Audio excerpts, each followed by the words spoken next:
Ya. Selama pemeriksaan tahap kedua ini seperti apa dok?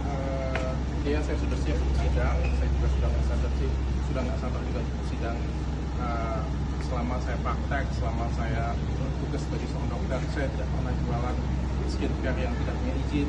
Saya selalu jualan skincare yang Bepom, nggak pernah saya buat skincare. Pak Teja, mungkin sedikit update kemarin DRL sudah dilimpahkan ke Kejari Tangerang. Jadi mungkin bisa diinfokan terupdate hari kapan Pak mungkin? Oh baik, jadi terima kasih teman-teman media.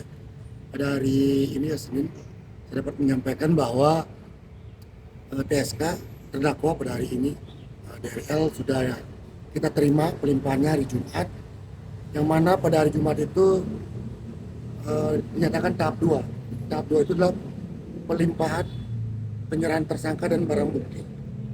Jadi dari hari Jumat sore DRL setelah dari Cilegon diterima di sini karena berkas perkara sudah kita nyatakan P21 sehingga yang bersangkutan diserahkan oleh penyidik pada jaksa peneliti. Dan pada saat dilakukan pemeriksaan kemarin sudah terang benerang semua dan semua juga sudah diakui oleh DRL. Kemudian kondisi yang pada saat itu dalam kondisi sehat. Oke Pak, mungkin sudah terjadwalkah mungkin JPU yang nanti akan atau hakim sudah? Sudah, jadi Kejari Bapak Kepala Kejaksaan Negeri sudah langsung menunjuk tim sebanyak 4 orang dari P16A di Kota Tangerang. Jadi jumlah keseluruhan JPU yang akan bersidang nanti 7 orang, 3 dari Kejati, 4 orang dari Kejaksaan Negeri. Yang katimnya adalah Kasubsi Penuntutan Pak Randika nanti yang akan memimpin persidangan ini. Udah ada jadwal penjalin dulu. Nah, jadi setelah dilakukan tahap 2, sore itu kita langsung limpahkan berkas perkara di pengadilan melalui sistem namanya e-berpadu. Kemudian dari pelimpahan berkas perkara tersebut masih dilakukan verifikasi. Hari ini pun akan masih dilakukan verifikasi dan menentukan jadwal persidangan. Biasanya 7 hari dari kita limpah berkas sampai dengan ditentukan jadwal persidangan. Ketika sudah ditentukan jadwal persidangan, maka akan dilakukan penetapan oleh Pengadilan Negeri Kota Tangerang. Berarti sudah masih di PN Tangerang namanya?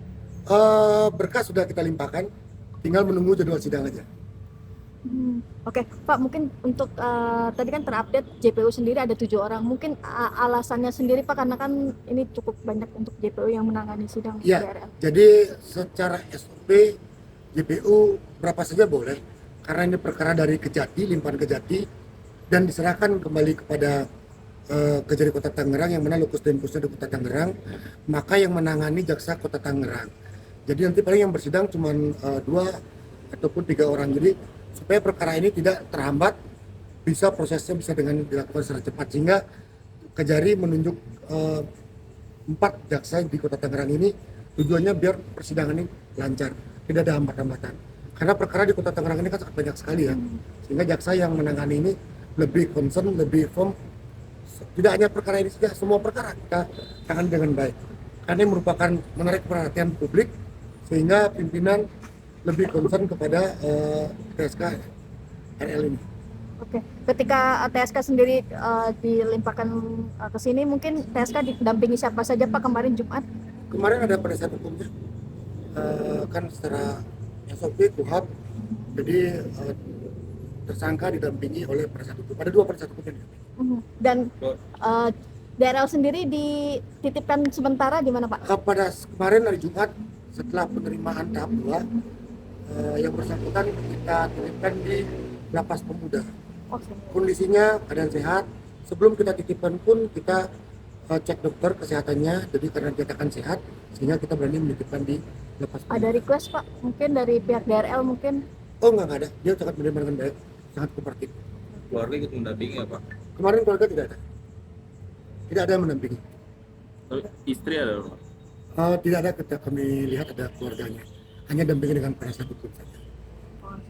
Oke Pak, mungkin selama kondisi di Lapas Pemuda sendiri, DRL sendiri disatukan satu sel ini berapa orang Pak? Status semua sama, yang namanya tersangka ataupun terdakwa, titipan dari kejaksaan itu dengan yang lain berbau. Tidak ada kekhususan, tidak ada spesial, semua sama. Di mata hukum semua sama. Satu ruang itu berapa orang?